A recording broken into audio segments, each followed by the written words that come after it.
Good day mga bossing, meron tayo dito 3 unit. Honda Click version 3. Ito version 2. Ito Mio Gear, bagong-bago pa.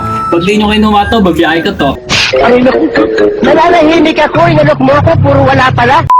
Ngayong araw may bibenta na naman tayong motor. Kaya tara, samahan nyo ako. Tawag dito, bugoy na move it. Joins parang mafia. Kakatapos ko nga lang bumiyahe nang may nagchat sa akin. Sabi niya, benta ko na daw sa kanya yung motor. Sabi ko, dapat pag sa akin lang. Hindi pwede yung may kate. Ayoko ng motor na para sa lahat. Sa'yo bawasan mo ang landi. Katapos nun, binili niya na agad. Anyways guys, excited nga si Bossing sa magiging motor niya. Di na din siya nagpatumpik-tumpik pa at sinubukan niya na din. Talaga namang masaya si Bossing. Pero mas masaya ako. Siyempre, kuha ko mura, binta ko mahal. By the way guys, kung may bibenta kayo mga rush unit yan, pwede kayo mag-direct PM sa akin dito sa page. Huwag kayo mahiya kasi ako makapal mukha ako. Babarating kita. Joke lang. By the way, galing pa pala sila Bossing sa Giginto, Bulacan. Kaya rumekta na agad sila pa uwi. Hey! Bye pa na naman!